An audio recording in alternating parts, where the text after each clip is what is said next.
चलो हाँ भाई, उससे आगे बढ़ाते हैं।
देखो भाई,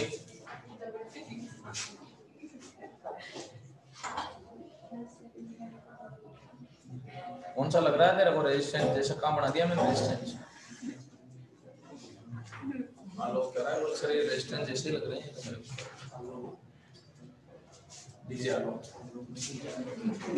हाँ डीजे आ लो ही दिखता है तो मैं क्या बोलूं, डांसिंग जो कि आ लो। सबसे पहले अपन चलते हैं भाई ट्रांजिस्टर का प्रचालन। ठीक है, तुम्हारे सिलेबस में ट्रांजिस्टर का ज्यादातर प्रचालन जो है वो सक्रिय क्षेत्र में है। कौन से क्षेत्र में है?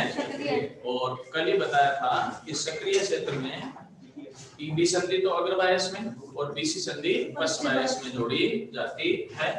तो सक्रिय क्षेत्र में प्रचालन करने के लिए ईबी संधि अग्रबायस में देनी है, बीसी संधि पश्च बायस में देनी है। तो ये बीएनपी ट्रांजिस्टर हो गया। ईबी संधि को अग्रबायस में देना है तो देखो एक बार, ई पार्ट किससे हो गया? पॉजिटिव से, एन पार्ट किससे हो गया? नेगेटिव से।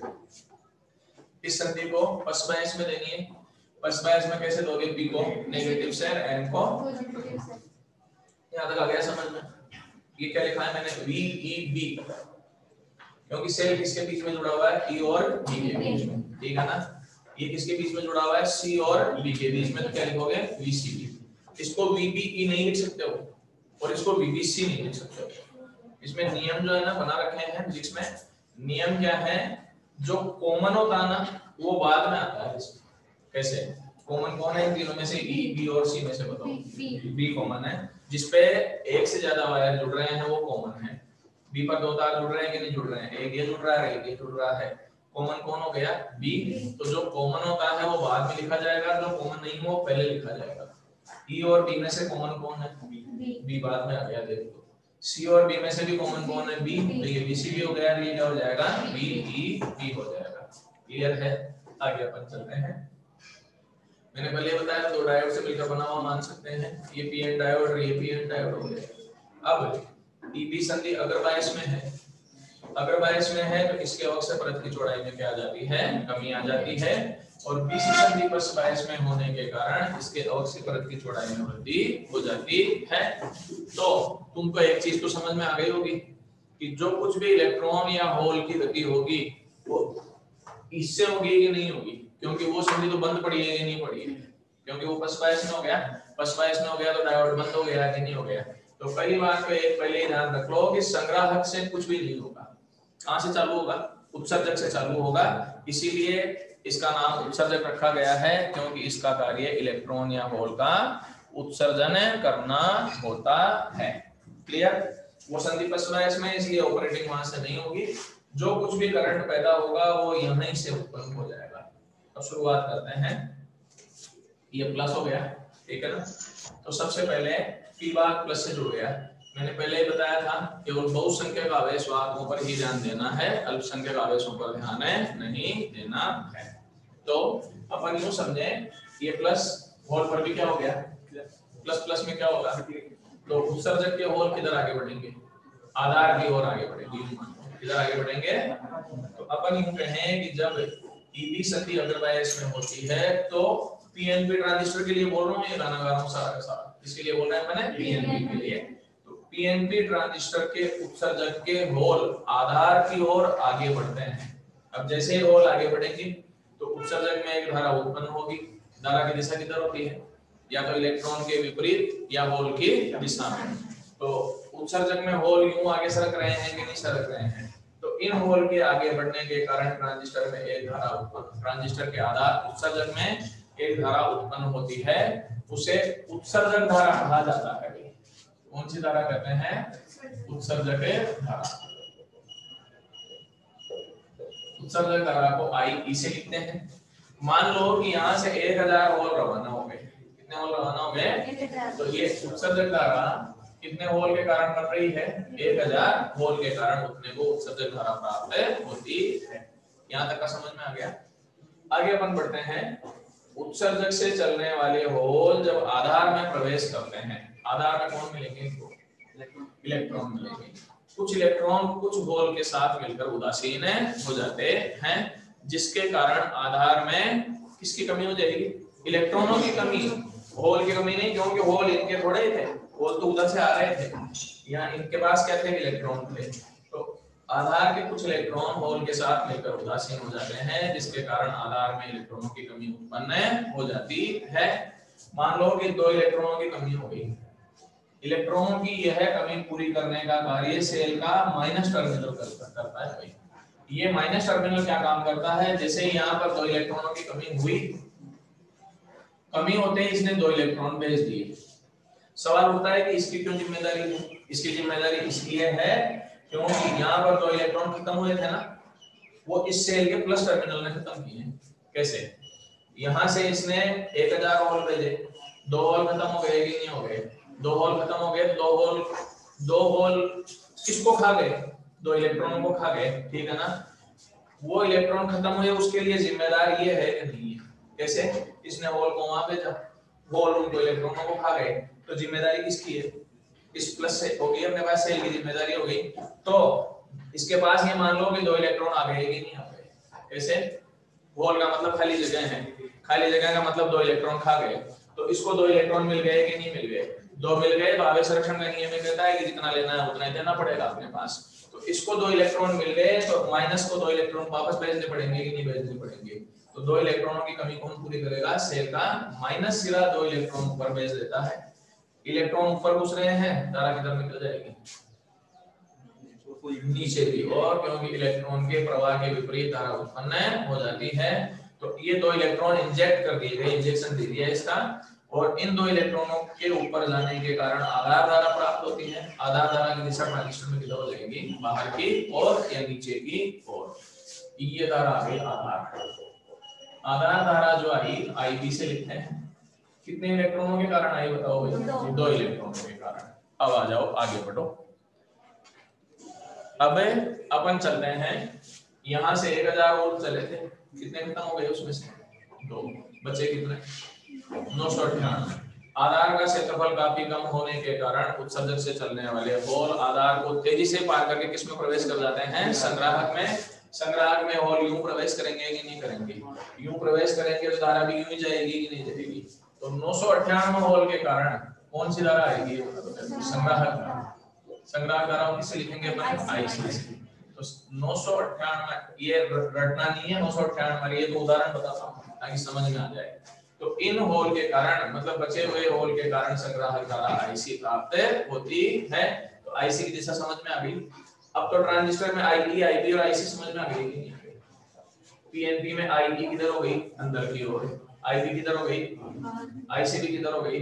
तो एक चीज और समझ में आई कि आईबी और आईसी की दिशा समान होती है और ये किसके विपरीत होती है, आईई के विपरीत होती है। क्योंकि अगर ऐसा नहीं हो तो किरचॉफ का नियम ही नहीं लगेगा। किरचॉफ का संधि नियम ये तो कहता है कि जितनी धारा अंदर प्रवेश करेगी उतनी धारा बाहर निकलना आवश्यक है। और उन दोनों को बाहर इसलिए निकलना पड़ा क्योंकि वो दोनों उत्पन्न किससे हुई है, आईई से उत्पन्न हुई है।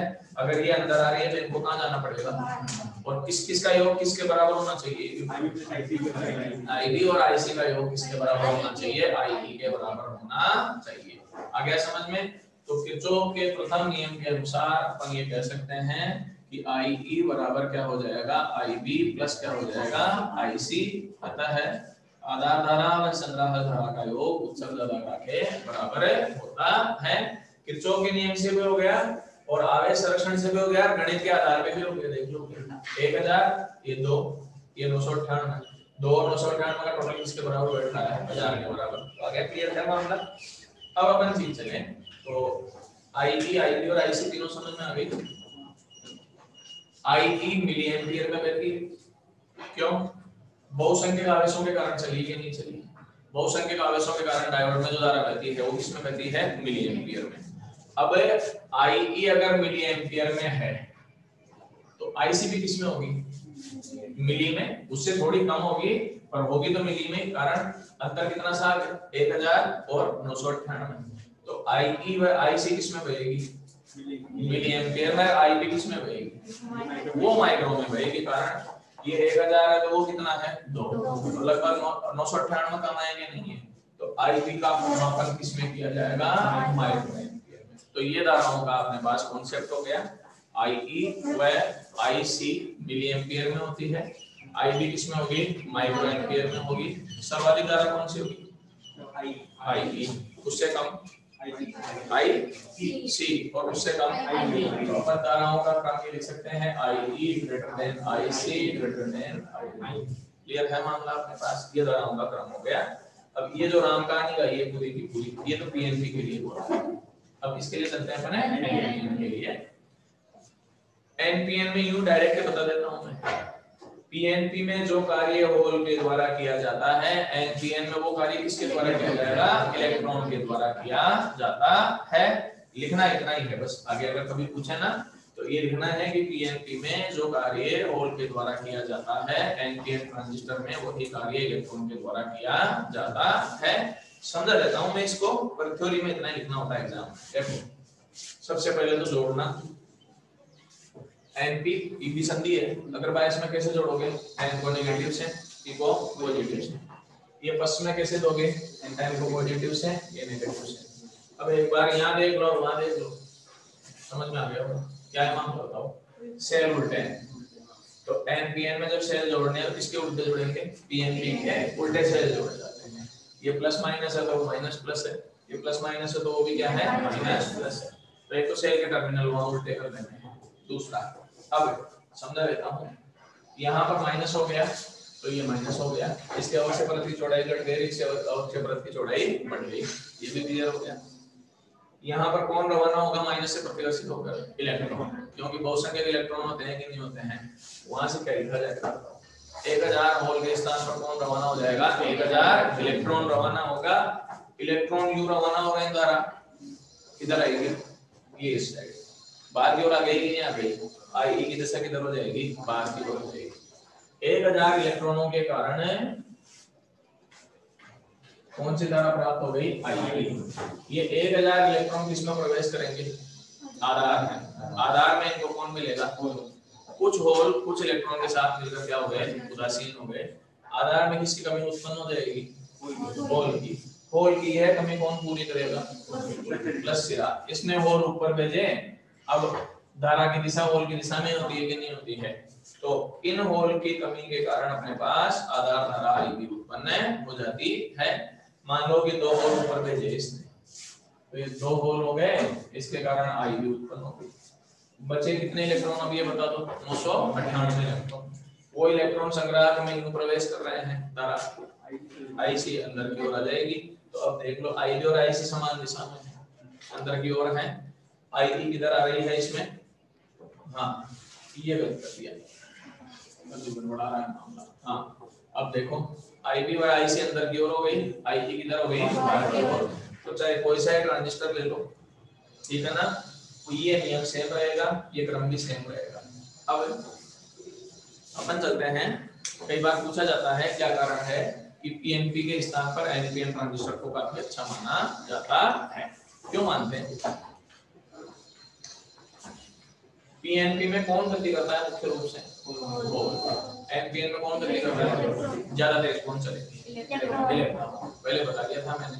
होल का प्रभावी द्रव्यमान इलेक्ट्रॉनों के द्रव्यमान से थोड़ा सा ज्यादा होता है, तो होल की गतिशीलता कम होती है, इलेक्ट्रॉनों की गतिशीलता ज्यादा होती है। इसीलिए एनपीएन ट्रांजिस्टर का उपयोग किया जाता है। तो अपने को ये लिखना है कि एनपीएन ट्रांजिस्टर में मुख्य आवेश वाहक इलेक्ट्रॉन होते हैं, जिनकी गतिशीलता होल की तुलना में ज्यादा होती है।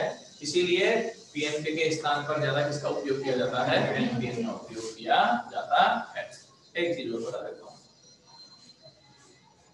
पीएनपी के अंदर वाले सर्किट में तो होल चलते हैं और बाहर वाले सर्किट में कौन चलते हैं? इलेक्ट्रॉन, क्योंकि ये तार आएंगे नहीं। तो बाह्य परिपथ में तो इलेक्ट्रॉन मोशन में रहते हैं, आंतरिक परिपथ में होल गति करते हैं। एनपीएन में सब जगह इलेक्ट्रॉन चलते हैं, बाह्य व आंतरिक परिपथ दोनों में ही इलेक्ट्रॉन गति करते हैं। स्क्रीनशॉट ले लो रे भाई, शुक्ला तो है डायग्राम पर।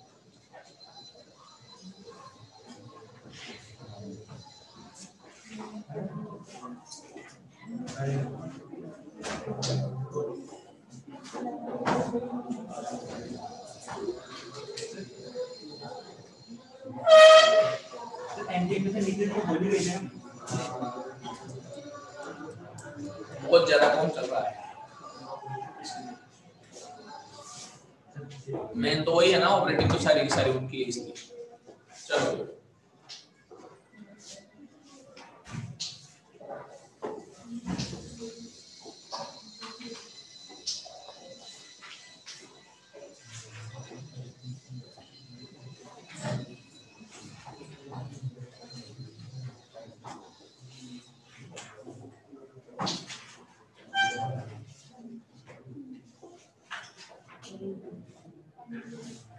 अब अपन चलते हैं भाई ट्रांजिस्टर के विन्यास।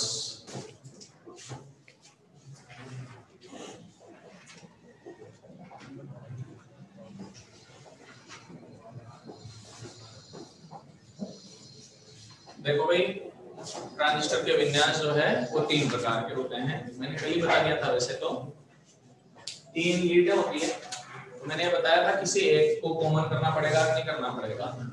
जिस पर डबल तार जुड़ेंगे वो कॉमन हो जाएगा।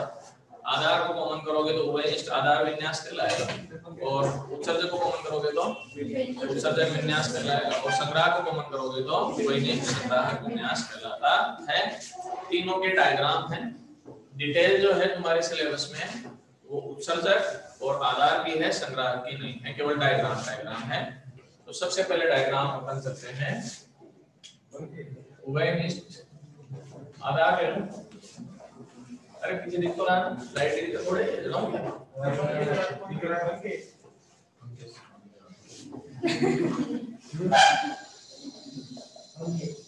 उभयनिष्ठ आधार विन्यास, सीबीसी, कॉमन बेस है कॉन्फ़िगरेशन। हमारे बंद होंगे पंखा तो पीछे वाला चलने दो, ये चलने दो पीछे वाला, और ये बंद हो गया, मरने दो। हाँ भाई, सीबीसी उभयनिष्ठ आधार विन्यास। सबसे पहले कॉमन किसको करोगे? आधार को। पीएनपी ट्रांजिस्टर ले रहा हूं, ये बोला, ये डायग्राम लेंगे अब, तो परिपथ चलेंगे सारे के सारे। ये पी हो गया, एन पी, आधार जिसमें धारा अंदर की ओर आ रही है उत्सर्जक है, पहले तो उत्सर्जक की पहचान होगी। ई, ये क्या हो गया? बी, और ये क्या हो गया? सी। तीन चीजें, अब तीन चीजें जो है यहीं से डिसाइड कर लो। उत्सर्जक में जो धारा बहेगी वो आई की होगी कि नहीं होगी? कौन सी होगी? आई की। अगर अंदर जाएगी तो आई की आई सी निकल जाएगी, तो पहले लिख दिया, ये आई सी हो गई और ये क्या हो गई? यहाँ तक तो समझ में आ गया होगा, कोई दिक्कत नहीं। अब सक्रिय क्षेत्र की पढ़ते हैं। ये कौन संधि है? ईबी संधि। अग्रबाह्य में देनी है, अग्रबाह्य में कैसे दोगे बताओ? ये पॉजिटिव से और ये नेगेटिव से, इसको क्या लिखोगे? V E.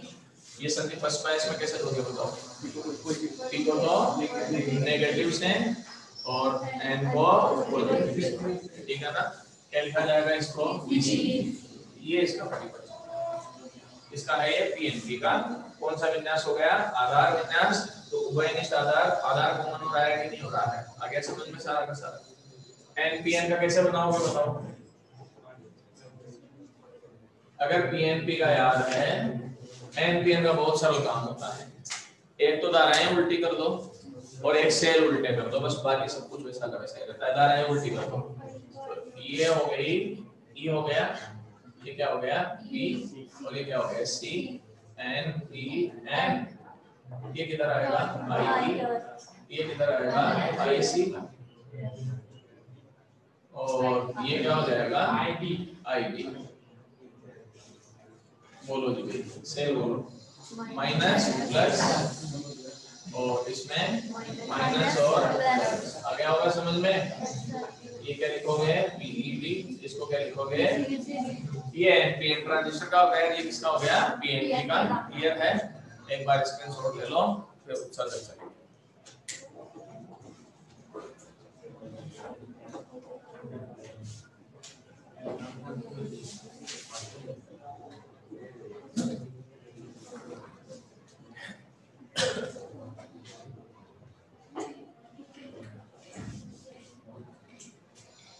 चलो जी,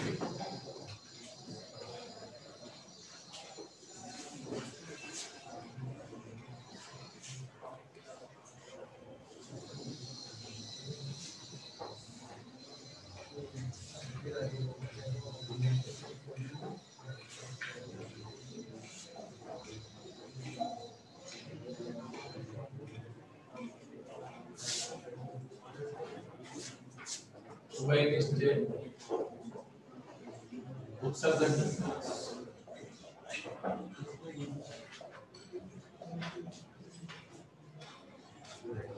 सी ई और सी।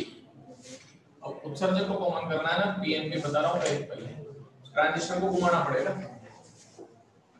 ट्रांजिस्टर का बंदा ही पटाना आप लोगों ने भीतर को, यही मानते हो ट्रांजिस्टर को।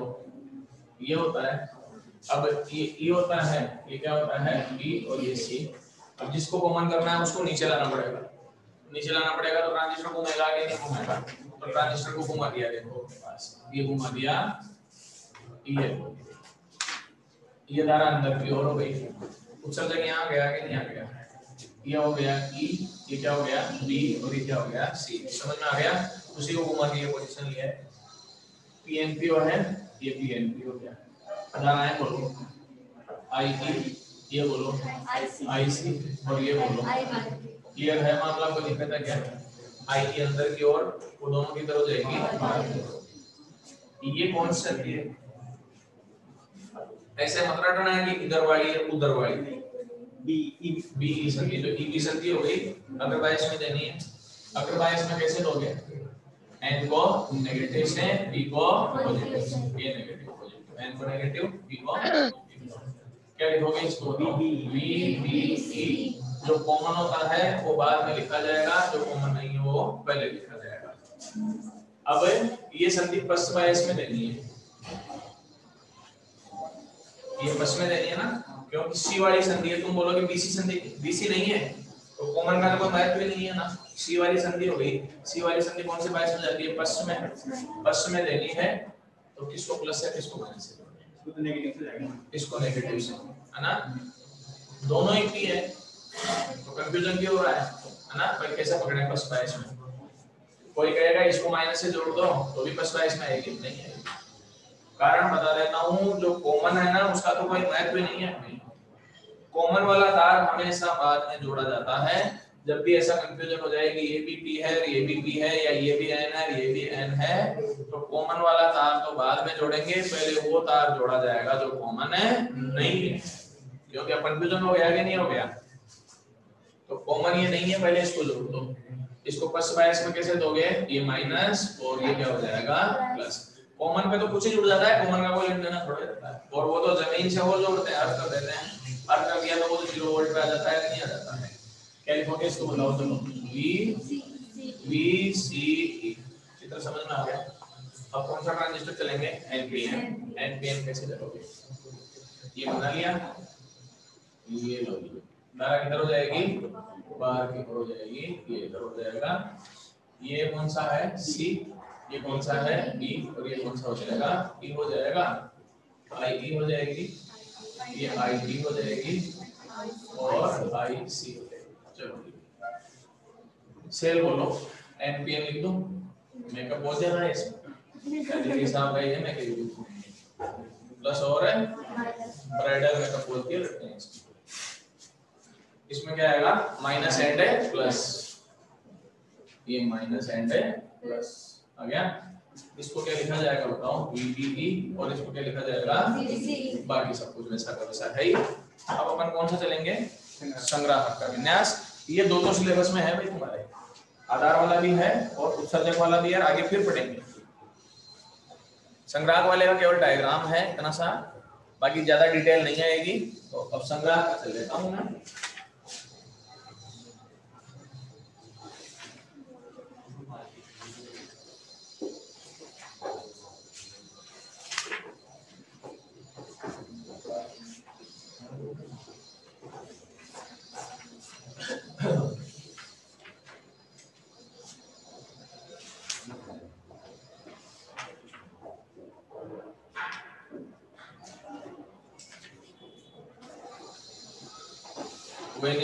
संग्राहक है विन्यास, ठीक है। सबसे पहले पीएनपी, पहले तो ट्रांजिस्टर को घुमाना पड़ेगा, संग्राहक को नीचे लाना है। ये आ गया संग्राहक नीचे ले तो उपसर्जक, ये आधार, ये क्या हो गया? संग्राहक नीचे आ गया अपने पास। ये आ गया नीचे ई, क्या लिखोगे? B C. कौन सा ट्रांजिस्टर है? तो ये काम कर। अब धाराएं लिखो, आई ई, मार की ओर कौन सी जाएगी? आई ई, और मार की ओर कौन सी जाएगी? आई सी। ये भी क्लियर हो गया। ये कौन संधि है?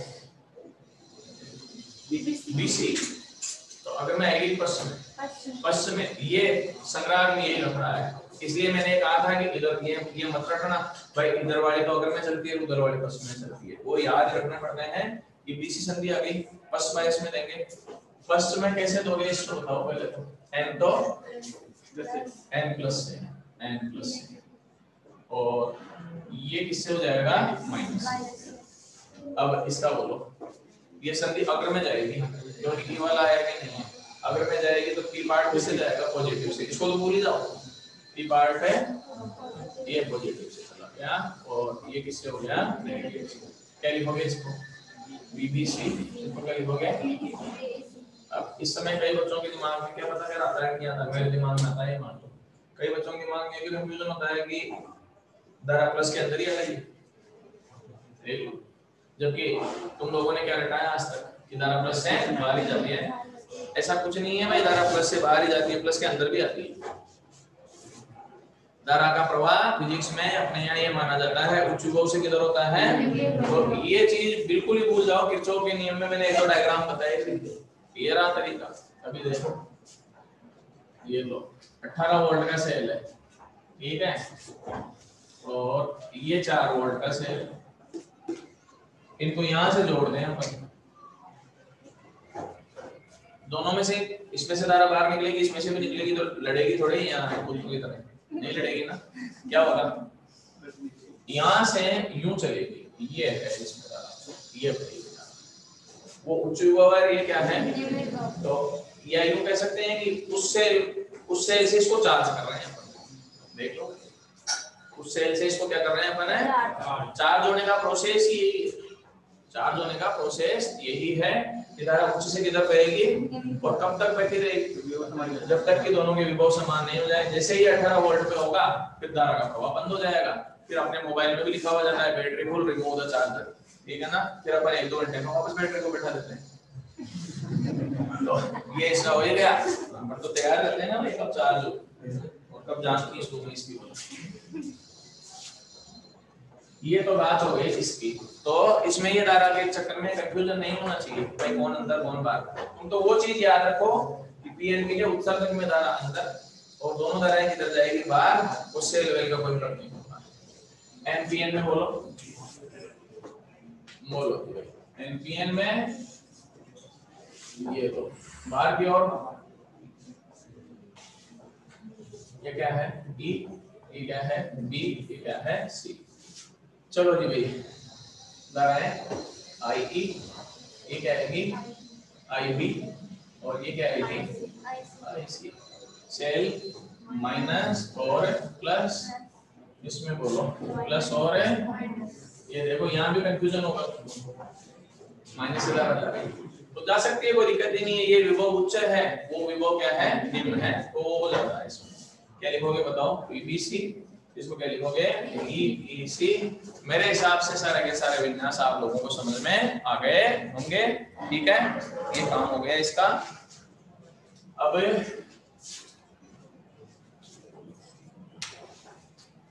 ट्रांजिस्टर के अभिलाक्षणिक वक्र परिभाषा हो पाएगी आज, खींचेंगे तो कल।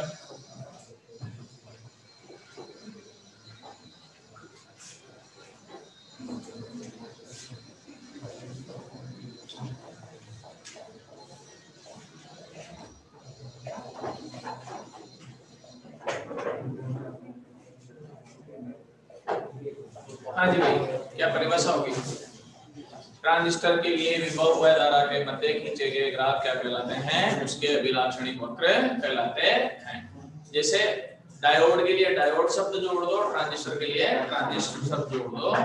दो प्रकार के होते हैं, एक तो निवेशी अभिलाक्षणिक और एक होते हैं निर्गत अभिलाक्षणिक। निर्गत और निर्गम एक ही बात है, कई किताबों में निर्गम भी चलता है, मैं निर्गत लिखा देता हूँ, दोनों एक ही हैं। परिभाषा जो है कल डिटेल से पढ़ाएंगे, अगला टॉपिक आएगा ना तो उसी समय परिभाषा देंगे। अभी तो मैं बताऊंगा तो तुम्हें तो खाया हुआ याद नहीं रहता है तो भूल जाओगे, तो इस चक्कर में कल ही करेंगे, ठीक है। देख लो 2 मिनट पहले छोड़ा सर उन्हें थैंक यू बोल दिया, बहुत बढ़िया है सर। जो ज्यादा पढ़ाता है वो राक्षस होता है अगले जन्म।